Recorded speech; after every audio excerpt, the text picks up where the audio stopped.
Welcome to DaAi Headlines. I'm Winnie Chen. Thank you for joining us. Coming up in today's headlines, as the World Environment Day is celebrated on June 5th, Citi Foundation invites energy-saving experts to share their knowledge with volunteers and members. In Malaysia, patients at the Kedah City Dialysis Centre join medical staff at a free clinic in remote areas. And in our feature report on Taiwan Sunset's trades, we meet Xie Meiyun from Taichung, who helped parents make lasting memorable gifts for their children. First up in today's program, as the World Environment Day is celebrated yesterday on June 5th, and in response to inflation, the Citi Foundation invites energy-saving experts to demonstrate how to reuse and reduce waste. Many people throw away electrical fans when they are broken. A Citi's recycling station in Hualien receives more than a dozen electrical fans every month. After Citi volunteer Xu Ronghui fixes these fans, more than 80% of the electrical appliances can function again. It doesn't work because the parts are stuck. All we need to do is to lubricate them. If you can do simple repair at home, you can save a lot of money. She fixes a special device onto this bicycle. Bicycles can generate electricity when equipped with bicycle dynamos. Working out saves energy too. The theory is simple. It turns the energy of moving wheels into electricity. Citi volunteer Li Xue makes these beautiful handbags from recycled clothing. The materials are expensive if we go to patchwork classes. However, a lot of skirts or dresses are available at this recycling station. I can make a lot of bags out of these fabrics.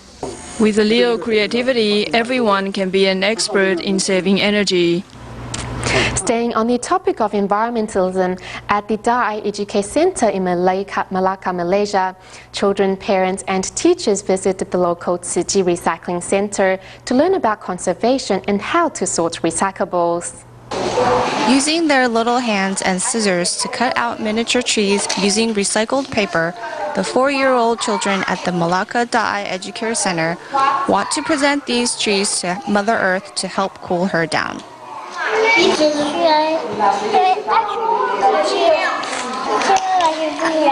Not only do children learn how to protect the environment, but so do their parents. At the other end of the recycling seminar, parents learn about the importance of conservation. It took humans only 200 years.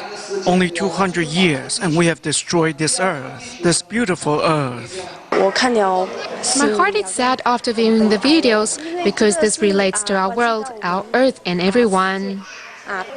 Don't waste any more time to pollute the environment and do things that are not positive for anyone.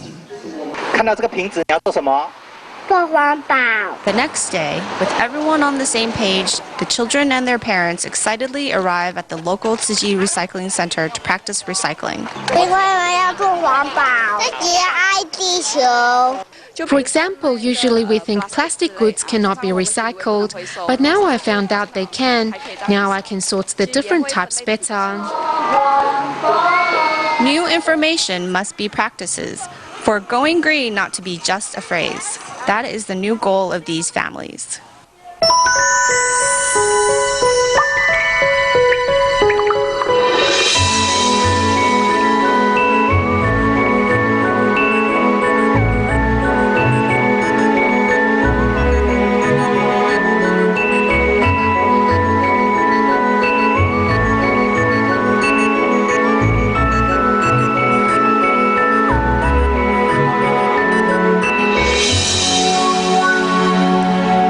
Nurses and patients at the Citi Dialysis Center in Kedah recently sacrificed their time off to help put together a free clinic with team and members in the rural areas. Dialysis patients who were ill themselves seized the opportunity to help at the health events to make the most use of their lives. Before the break of day, Kedah Citi volunteers jump on the bus for a 45 minutes ride to the countryside. Once at their destination, volunteers and medical professionals divide into teams to set up a free clinic. Although it is their time off, the nurses from the Tzu Dialysis Center in Kedah happily take part in the health event, helping team of doctors give house calls from door to door. I work at the Tzu Dialysis Center. Had I not come here for the free clinic, I wouldn't have known how difficult it is for patients living in the rural area to see a doctor. I feel tired, but spiritually I'm overjoyed. Bending low to speak with patients, volunteer Lam Duan is herself a patient at the Tzu Dialysis Center. Ever smiling Lam Duan serves as an interpreter for the doctors and local residents. Being a volunteer helps open up my heart and its capacity to help others. Even though I'm sick, I can still volunteer. I'm very happy to be able to give.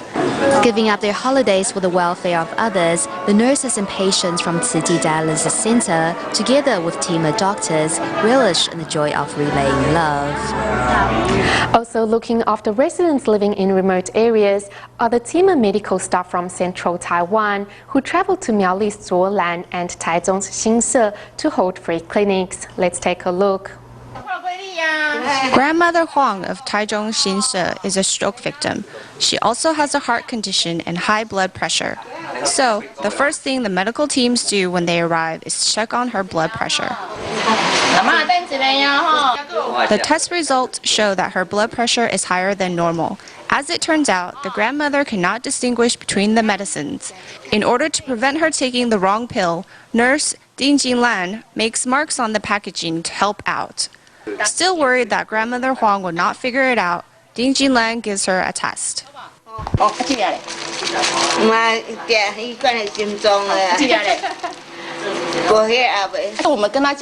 After I told Granny which pills to take, I thought, wait, after we leave, she might forget which pills to take. So I thought to draw a picture to help her.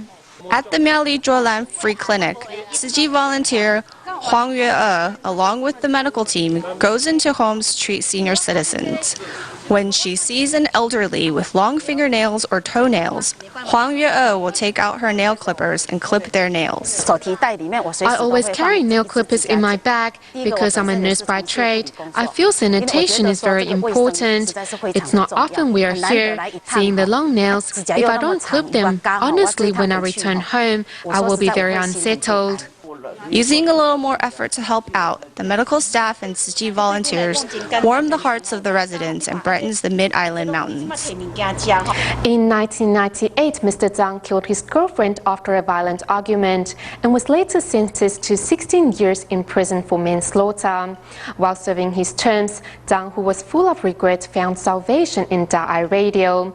Listening to broadcasted sermons of Master Zheng Yan and stories of Tzu volunteers, Zhang slowly began to see his life in a new light. Following his release this March, Zhang has joined Tzu as a volunteer and make frequent contributions to the local recycling center. Sitting in his living room, Mr. Zhang speaks with Tzu volunteer Wu Wenxiong about how things are going since his release in March of this year after 14 years in Taiwan's penal system. 14 years ago, an argument between Zhang and his girlfriend turned deadly. Sentenced to 16 years in prison, Zhang's heart was full of remorse for the life he had taken. While in prison, I felt that I should bear the burden of the responsibility for what I had done, regardless if it was a legal or moral burden, for what I did was wrong. While serving his sentence, Zhang's mother suddenly passed away. Being incarcerated, Zhang was unable to be with her in her last moments, a fact that still brings him to tears. 帮我妈的那个灵骨塔打开的时候，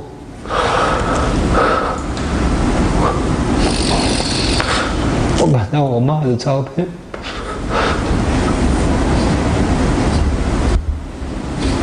我也是感到很惭愧。 For Zhang, the willingness and courage to face his past mistakes started after listening to Tzu's radio broadcast while in prison. 爱上读书，将法入我们的心，不要逍遥法外哦。节目里面，他有时候也会有一些 The show will have on people like me who have been rehabilitated. After they came out of prison, they joined Tzu Chi and started to repent and spoke honestly about all the mistakes they had done in the past. 各位亲爱的朋友，您好，欢迎收听《爱撒人间》节目，我是慈韵。The voice of DaAi Radio has been broadcast into Taiwan's prisons for over 20 years. Programs share volunteer stories as well as the benefits of going vegetarian. Over time, the station has inspired many prisoners to donate as their first step in reforming themselves. I made the donations under my name, but I asked Sister Tzu Yun to use the name of my cellmates when sending the receipt back. That way, they could have a chance to see the Jinsei aphorisms inside. I hope to use that method to help spread the love. After being placed on parole and released from prison, Mr. Zhang looked for a job, but it was not easy for an ex-con to find work. My feeling is that if I hide the fact that I'm an ex-con now, and my employer finds out later, he or she won't have much trust in me later. Now Zhang has a steady job, and although it is the graveyard shift, he is content. Tzu Chi has also been by his side since his release. He says his life is very stable now. He says he doesn't sleep in the morning. So I told him that since he doesn't sleep in the morning and has time, he can come over to our Tzu Chi grounds. He shouldn't go out in the world that much now, because he was in prison for a long time, and society has changed a lot.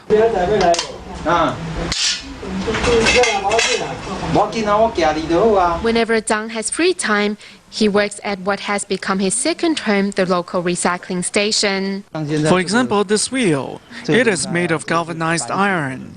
It is just a bit rusted, that's all. But if you cut out the spokes, it is worth a lot of money. Although the future may be still uncertain, with a calm heart and Tzu Chi by his side, Zhang's path towards a bright future is assured.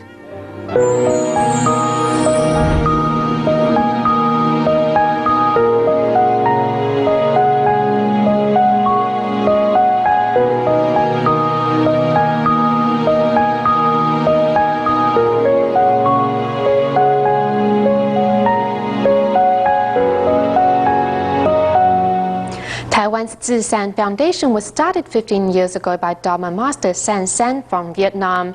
The master was learning Chinese in Taiwan at the time and was inspired to establish the charity, having witnessed the plight of the Vietnamese people.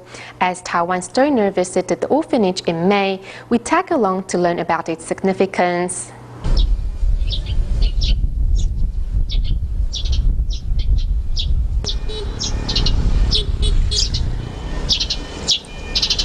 In Vietnam's Trois Tinh Huy province, over 70% of residents are farmers, who make about $500 a year. Due to poverty, many children are often abandoned. 36 years ago, a Dharma master found an abandoned baby in a rice field, which prompted her to become the guardian of the province's orphans. She then turned her temple into an orphanage, which is now home to 170 orphans.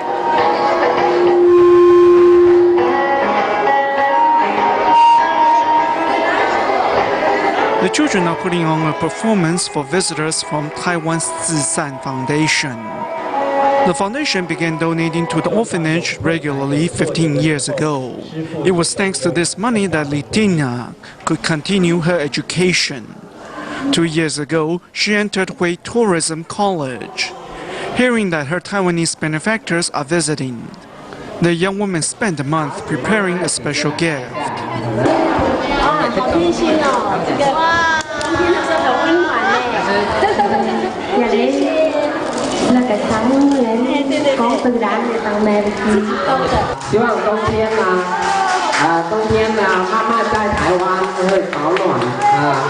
The youngest resident at the Dok Ten orphanage is a 1-month-old baby. The oldest is already in college. Life is not easy here. A thin layer of cushion on a steel bed makes up the children's bed. The older children also have to help take care of the younger ones.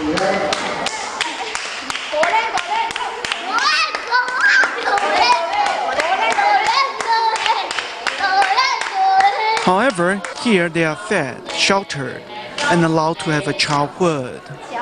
The children also follow the Dharma masters in their Buddhist studies and rituals. On weekends, they will put on their uniforms and pray inside the prayer hall. When they are done with their homework, the children will gather in the courtyard and play together. Under the guidance of the Dharma masters, they have learned to be optimistic in spite of their hardships.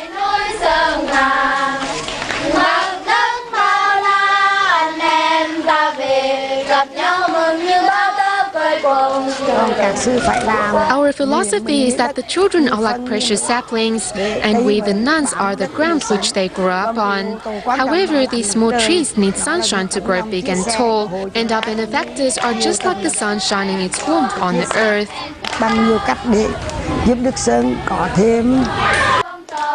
The orphanage also runs a vegetarian restaurant. All the ingredients are homegrown, so they are sure to be healthy. The restaurant is staffed by Dharma masters and children over 18. It gives the children a chance to gain a career skill, teaches them to be independent, and also increases the orphanage's income. Though everyone here has a different story, one commonality is that we don't have parents. Therefore, we work harder than anyone else, because only this way can we get ahead in life. Tina also works in a restaurant when she is done with her studies. She hopes to get her tourist guide license when she graduates. I'm very grateful for my adopted mom in Taiwan, who has been caring for me and supporting me. She not only helped me continue my education, most important, she let me know what a mother's love feels like. The Dharma masters and the children also prepared a special banquet for their Taiwanese guests. It is all thanks to Master Ming Xiu's compassion that they are able to gather and share their laughter and love. City volunteers in China's Guangdong province recently visited 2 schools in Heping County to award scholarships to students. The volunteers make 4 long trips each year from Dongguan to Heping to visit these children, hoping that an education can help reverse their fortunes. It is raining heavily when Ciji volunteers arrive at Fuhe Middle School. While volunteers are busy decorating the venue, some students offer to hold up umbrellas for them. Ciji volunteers have been sponsoring students in Guangdong for 10 years. Now students can join in sign language singing and reciprocate by helping others. I want to donate my scholarship to another classmate who needs a scholarship more than I do. The students are now convinced that they can help others too by saving a little money every day. We can save every cent we have. Gradually will become a big sum. Then we can help a lot of people too. Some graduating students make photo albums for volunteers as a souvenir. We think that with these photos, the volunteers will recognize us and remember whom they have talked to. The volunteers meet with these students 4 times a year. The same familiarity is felt in Yangming Middle School too.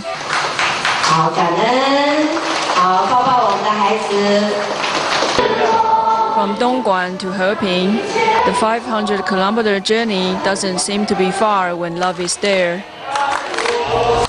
In today's report on Taiwan's fading industries, we meet Xie Meiyun and her husband Lu Qinghui in Taichung, who are helping parents create lasting memories of their children's birth by making brush pens with baby's hair and also a stamp using the umbilical cord.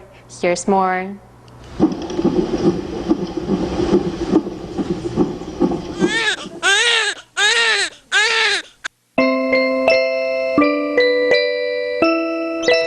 For any parents, the moment their baby is born is always one filled with happiness and joy. Kaihan, we're shaving your hair today. The stone will bring you good fortune, help you grow strong. You'll be a brave but careful person. 我要理头发喽。To turn the special moment into a lasting memory, a baby's hair is made into a writing brush, and the craftsman will prepare a variety of gifts as a symbol of blessing. 妈妈跟他讲哦，冲祝福凯涵聪明伶俐，冲祝福凯涵聪明伶俐。The baby hair is one of the first gifts from parents to their children, so I think making a brush with that hair is very meaningful. It is said the baby hair is a gift from parents to their child, and the umbilical cord is what connects the mother to the infant. The transparent side is from the mom, and the blackish side, where there's dried up blood, is from the infant. The baby absorbs nutrients through these arteries inside your stomach, and this is the part that connects the mother and baby together. After the child is born, the umbilical cord will fall off within 7 to 10 days. When it comes off, you can make a stamp with the cord to bring great fortune for your baby. The umbilical cord is small in size, and without proper care, it will easily become damp and moldy.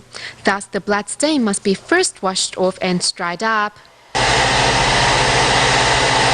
The dried cord is next placed inside the stamp for molding, and after a 3-day wait, the umbilical cord stamp is then produced. Every customer only has one umbilical cord, so it is very precious. When making a stamp, we must go step by step to avoid mistakes. Through the process, I've learned to be patient. Xie Meiyun's husband Lui Qinghui recognizes the importance of his work and puts his heart and soul into each stamp he makes. May every step ahead for you be a smooth one. He's very stable. Look, wow, it is beautiful. Keeping a footprint of their baby is another option for many parents. Xie Meiyun takes her work seriously but also enjoys what she does. I'm just very happy with this job, and I really enjoy what I do. Every day I see many newborn babies. I hope that through my profession, I help these parents create wonderful memories, and that when they receive this gift, they will be very happy. The couple's devotion to what they do also influenced their daughter and son. 像这个都要修一下。那如果是流出来的？对，都要修，没有修好些。 29-year-old Liu Yiting studied dental technology in college, but decided to learn these crafting skills from her dad after she graduated. I felt that I could do good in this job. I am someone who don't mind sitting down for long periods. I am not an active person, and this requires patience as well.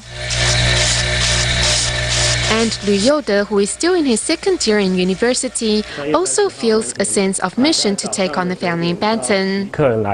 The joy on the customers' faces when they see the finished product really touched me deeply.